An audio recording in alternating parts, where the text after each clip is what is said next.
My fiancé's family laughed when I paid for our extravagant vacation with my inheritance, calling me their personal ATM.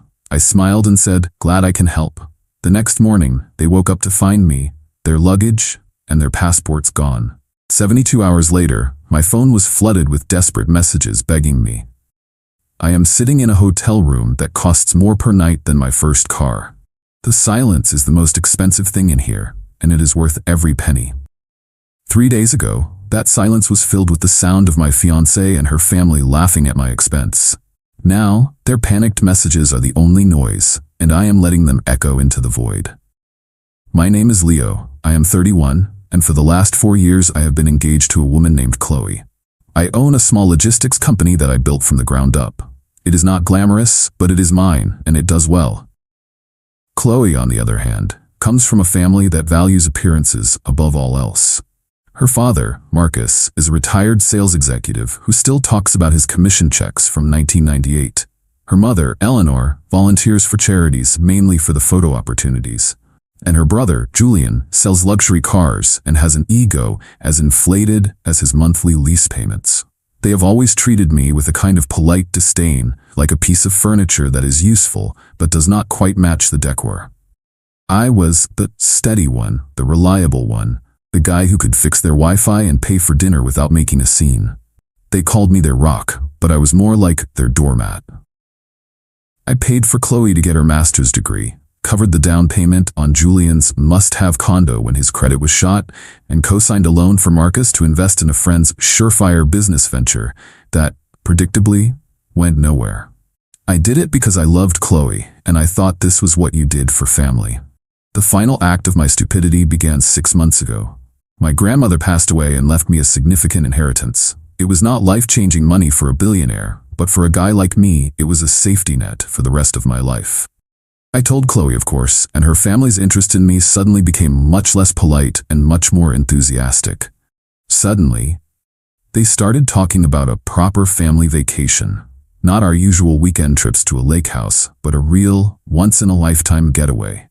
They settled on a 2-week trip to a 5-star resort in Thailand, a place with private villas, infinity pools, and a price tag that made my eyes water.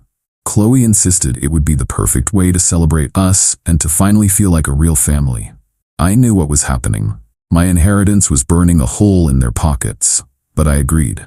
I told myself it was a small price to pay for harmony, a way to finally earn their respect. So I booked the whole thing. 4 first-class tickets, 2 adjoining private villas, the works. The total cost was enough to buy a small house in some parts of the country. We arrived 3 days ago, and it was exactly as luxurious as they had imagined. They were in heaven. Julian immediately started posting pictures on social media, tagging the resort and using hashtags like blessed and living the dream. Marcus spent the first afternoon ordering the most expensive champagne on the menu, clapping me on the back and calling me a prince. The moment it all shattered happened on that first night. We were at the resort's fanciest restaurant, a place with a view of the ocean that looked like a postcard. The bill came, and it was astronomical. I placed my credit card on the little black tray without flinching. As the waiter walked away, Marcus raised his glass. "A toast," he said, his voice loud enough for the nearby tables to hear. "To Leo, the man, the myth, the personal ATM." Eleanor and Julian roared with laughter. Chloe just giggled, covering her mouth as she looked at me, her eyes sparkling with amusement, not apology. "Oh, Dad, be nice," she said, but she was laughing too. Julian chimed in. "Seriously, man, we could not have done this without you. It is nice to have a walking wallet in the family." Something inside me just snapped. It was not a loud crack, but a quiet, cold severance. All the years of subtle insults, the constant financial demands, the feeling of being tolerated but never truly accepted, it all coalesced into a single moment of perfect, horrifying clarity. They did not see me as a son-in-law or a future husband. They saw me as a resource, an ATM, a walking wallet. I smiled. It was the best performance of my life. I raised my own glass. "Glad I can help," I said, my voice perfectly even. "That is what family is for, right?" They all nodded, satisfied with my response, and went back to their desserts. But I was already gone. My mind was racing, formulating a plan with a speed and precision that would have impressed a military general. I excused myself from the table, claiming I needed to make a quick work call. In the lobby, I approached the concierge. I explained that there was a family emergency back home and that I needed to arrange a flight out for myself first thing in the morning. I also asked for a hotel car to pick me up at 5 a.m. Then, I went back to the table and played the part of the doting fiancé for the rest of the evening. Later that night, while they were all asleep, I moved with quiet efficiency. I went into their villa. They had left the adjoining door unlocked, of course, because why would they worry about security when their ATM was next door? I gathered their 4 passports from the desk where Chloe had left them in a neat pile. I took the cash from their wallets, leaving the plastic. Then, I took their luggage. All of it. The big suitcases, the carry-ons, everything. I carried it all to the lobby, where I explained to the night manager that my family had a sudden change of plans and needed their luggage stored securely until they could arrange for it to be shipped. I paid a generous fee for the service, ensuring it would be kept safe and out of their reach. At 5 a.m., my car arrived. I took one last look at the beautiful resort, the symbol of my own foolishness, and drove to the airport. I used my new ticket to fly not home, but to Singapore, a city I had always wanted to see. As soon as I landed, I checked into this hotel, blocked their numbers, and turned off all my social media notifications. I knew the chaos would begin when they woke up to find me gone. It would escalate when they realized their passports and luggage were also missing. The real panic would set in when they tried to check out and discovered the hold I had placed on my credit card was only for the first 2 nights. I have been here for 3 days now, exploring the city, eating amazing food and feeling a sense of freedom I have not felt in years. This morning, out of curiosity, I unblocked their numbers for a few minutes. My phone immediately flooded with messages, dozens of them. Missed calls, frantic texts, angry voicemails. They have gone from confusion to rage to full-blown panic. They are stranded in a foreign country with no passports, no luggage, and a hotel bill that is growing by the hour. And their personal ATM is officially out of service. Update 1. It has been a week since I left them in Thailand. Thank you for the overwhelming support. Reading your comments has been incredibly validating. For those asking for details, the last 7 days have been a masterclass in watching consequences unfold from a very comfortable distance. After my initial 72 hours of silence in Singapore, I decided I needed a more structured way to manage the situation. The constant stream of messages was becoming a distraction. I bought a cheap local SIM card for my personal use and kept my old number active on a spare phone, which I now refer to as the chaos phone. I check it once a day, usually with a good cup of coffee in hand. The first few days of messages were exactly what you would expect. They were a mix of anger and confusion. From Marcus, Leo, this is not funny. Call us immediately. The hotel is asking questions. From Julian, dude, where are you? And where is my suitcase? I have a new Rolex in there. If it is gone, you are a dead man. From Chloe, Leo, I am scared. What is going on? Did something happen to you? Please just tell me you are okay. Her feigned concern was almost insulting. I did not respond to any of them. Instead, I made a few strategic moves. I called my bank and explained the situation. I reported the credit cards they had, the supplementary ones on my account, as stolen. This was not technically a lie, as my trust had certainly been stolen. This action immediately cut off their access to any of my funds. Then I contacted the hotel in Thailand. I spoke to the general manager, a very professional woman named Mrs. Chen. I explained that I had a falling out with my travel companions and that I would not be returning or covering any further expenses. I authorized the payment for the first 2 nights, as I had stayed there, but made it clear that the rest of their stay, plus any room service or damages, was their responsibility. I also informed her that I had left their passports and luggage in the hotel's care for safekeeping. Mrs. Chen was very understanding, especially when I hinted at a situation involving financial exploitation. She assured me the items were secure and would only be released upon my direct authorization or through official diplomatic channels. The tone of the messages on the chaos phone changed dramatically after that. The confusion was replaced with pure, undiluted panic. From Eleanor, Leo, they have cut off our room service. The manager said you are not paying. This has to be a mistake. Please fix this. From Chloe, my card was just declined at the gift shop. Leo, what did you do? My father is furious. You are embarrassing us. The shift from I am worried about you to you are embarrassing us was swift and telling. Her true concern was never for my well-being, but for her social standing and comfort. The best message came from Marcus. It was a long, rambling voicemail. He swung wildly from threatening legal action to practically begging. He talked about his reputation, about how he had important people to impress, and how this was ruining his image. He demanded I wire them money immediately so they could at least get home. He seemed to have forgotten that getting home requires passports. I spent my days in Singapore being a tourist. I visited the gardens by the bay, ate at hawker centers, and walked for miles. For the first time in years, I was spending my money on myself, and it felt incredible. I was not funding someone else's degree or bailing out a bad investment. I was investing in my own peace of mind. Yesterday, I received an email from the U.S. Embassy in Thailand. It was a generic message forwarded at the request of 4 American citizens who were seeking assistance. They had reported their passports as misplaced and were trying to get temporary travel documents.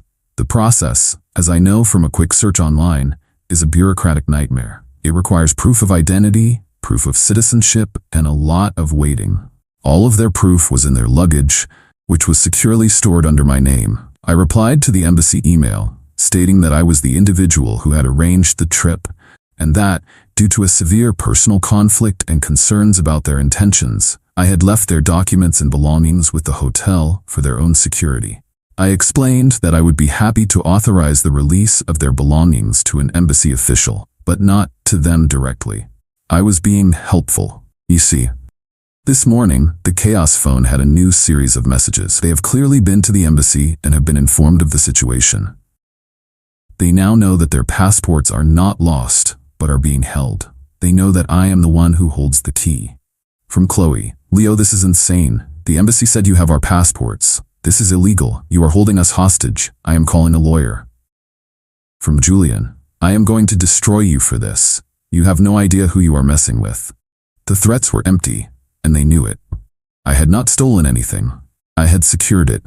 I had not abandoned them. I had simply stopped paying. Every action I took was a direct and logical consequence of their own behavior. They called me an ATM, so I shut down the machine. They treated me like a wallet, so I took my wallet and walked away. I have booked a flight to Vietnam for tomorrow. I hear Hanoi is beautiful this time of year. I will keep checking the Chaos phone, of course. This is better than any television show. Update 2. It has been 2 weeks since this all began. I am currently in Hanoi, and the city is as chaotic and beautiful as I had hoped.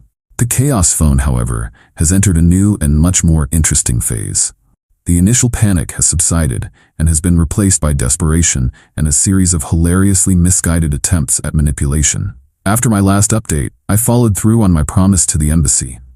I sent a notarized email to Mrs. Chen at the Thai resort, authorizing her to release all luggage and the 4 passports to a designated official from the U.S. Embassy. I was not going to be accused of theft or of holding them hostage. I was simply a concerned citizen ensuring a secure chain of custody. This act of cooperation sent them into a new spiral. They got their belongings back, but the process took another 2 days. 2 more days of hotel bills they could not pay. I learned from a very discreet follow-up call with Mrs. Chen that Marcus had tried to use his reputation to get them to waive the fees. He apparently told her he was a very important person in the American business community. She informed him that at her resort, the only important people were the ones who paid their bills. With their passports in hand, their next hurdle was a flight home. First-class tickets were, of course, out of the question. They had to scramble, pooling the cash I had left them with whatever credit they had left on their own cards. I know for a fact that Julian's and Chloe's cards are always near their limits. The messages during this period were a goldmine of entitlement. From Eleanor, Leo, we are stuck in economy class for a 17-hour flight. My back is already hurting. This is inhumane. From Julian, I had to sell my Rolex to a pawn shop at the airport to pay for my ticket. You will be hearing from my lawyer about this. That was a collector's item. The fact that he had a multi-$1,000 watch, but apparently no savings for an emergency plane ticket, tells you everything you need to know about their financial planning. But the real drama began when they landed back in the United States. They came home not to a contrite fiancé ready to be forgiven, but to a series of unpleasant and entirely logical consequences. First, the condo. Julian's condo, the one I helped him get, had a major plumbing leak while he was away. The downstairs neighbor had been trying to reach him for days. Since Julian was not responding, the building management had called the emergency contact on file, me. I had calmly informed them that I was merely a co-signer on a loan, not the resident, and that they should contact the owner directly. I did not, of course, mention that he was on a trip he could not afford. The result was a flooded apartment, a furious neighbor, and an emergency repair bill that was now Julian's sole responsibility. Next, the business venture. Marcus's surefire investment. The friend he had invested with called me, panicking. The business was failing, and the bank was calling in the loan that I had co-signed. Before I left for Thailand, I had my lawyer draft a letter removing myself as a guarantor, citing a material change in my financial relationship with Marcus. The letter was sent the day after I left. The bank, seeing the instability, had accelerated their demand for payment from Marcus. He was now on the hook for the entire amount, alone. But the main event was, of course, Chloe. She arrived back at our apartment to find the locks changed. I had hired a security company to pack up every single one of her belongings. Every piece of clothing, every book, every photo. It was all professionally boxed and sent to a climate-controlled storage unit. The first month was paid for. After that, it was her problem. Her tea not working was the final, irreversible signal that the game was over. The messages on the chaos phone became a torrent of pure, unfiltered rage, followed by the predictable, tearful pleas. From Chloe, "You threw my things into storage like trash after everything we had? I hate you." An hour later, "Leo, please, I made a mistake. I was stupid. My family, they get in my head. But I love you. We can fix this. Just let me come home."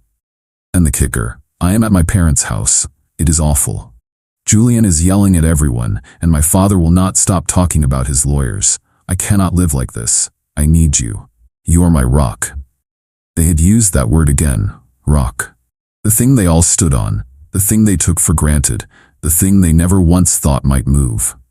Her parents' home was no longer the comfortable sanctuary she remembered. With Marcus facing a massive debt and Julian dealing with a ruined apartment, the atmosphere there was, according to a mutual friend I spoke with, absolutely toxic. The money had dried up, and so had their civility. I have not responded to a single message. My silence is my power. They expected me to yell, to argue, to negotiate. They have no idea how to deal with a man who simply walks away. They thought they were playing a game of chess, but I just knocked the whole board over. Yesterday, I got an email from a lawyer representing Chloe. It was a blustering, threatening letter demanding access to the apartment, financial support, and compensation for emotional distress. My lawyer, a sharp woman who finds this entire situation highly amusing, responded with a single paragraph. She stated that since we were not married, Chloe had no legal claim to my property or income, and that any further attempts at intimidation would be met with a restraining order. The fallout is just beginning. They are all living under one roof, trapped in a mess of their own creation, with their financial and social lives crumbling around them. And me? I am in Hanoi, eating pho for breakfast and planning a trip to Ha Long Bay. They called me their ATM. It turns out they never once thought to check the balance. Final update. It has been 3 months since I walked away from that dinner in Thailand. I am back in the United States, but my life looks nothing like it did before. The chaos phone has fallen silent. The storm has passed, and I am left surveying the wreckage, none of which is my own. After 2 months of traveling through Southeast Asia, a journey of self-discovery funded by what I now call the family vacation refund, I came home. I sold the apartment I had shared with Chloe. There were too many ghosts there. I bought a smaller place for myself closer to my business, and I have been focusing on my work and my own well-being. So, what happened to Chloe and her family? The story does not end with a dramatic courtroom showdown or a tearful reunion. It ends, as these things often do, with the quiet, grinding reality of consequences. Marcus was unable to pay back the loan for his failed business venture. The bank sued him, and he was forced to declare bankruptcy. His reputation as a savvy businessman was shattered. He and Eleanor had to sell their large, impressive house and move into a small rental. The shame, from what I have heard, has been devastating for them. Eleanor is no longer a prominent figure on the charity circuit. It is hard to organize galas when you are trying to figure out how to pay for groceries. Julian's life also took a nosedive. The water damage to his condo was extensive, and his insurance refused to cover all of it, citing negligence. He could not afford the repairs or the legal battle with his downstairs neighbor. He ended up in a fire sale, losing a significant amount of money and destroying his credit. He lost his job at the luxury car dealership because, as it turns out, you cannot sell a high-end lifestyle when yours has publicly imploded. Last I heard, he was living with his parents in their small rental and working a commission-only job selling solar panels. And Chloe. Her story is the one that is both the most predictable and the most tragic. After her lawyer's threats went nowhere, she tried a different tactic. She launched a smear campaign against me on social media. She wrote long, vague posts about being abandoned by a man she had given her best years to. She painted me as a cold, cruel monster who had left her stranded and homeless. It did not work. I had been silent, but I was not idle. I had shared the full story, complete with screenshots of their personal ATM comments and Julian's social media posts from the trip, with a few key mutual friends. The truth spread quickly. People saw her narrative for what it was, a desperate attempt by a guilty person to play the victim. Her social media campaign backfired spectacularly, and she ended up looking manipulative and dishonest. She eventually had to retrieve her things from the storage unit. She is now living with her parents and working as a paralegal, her dreams of a high-powered legal career indefinitely on hold. The final, pathetic climax came about a month ago. I received a letter from her, not an email or a text, but a handwritten letter. It was a long, rambling apology. She wrote that she knew she had made a terrible mistake, that she had been blinded by her family's materialism, and that she truly loved me. She said she was a different person now, and asked if I would be willing to meet for coffee, just to talk.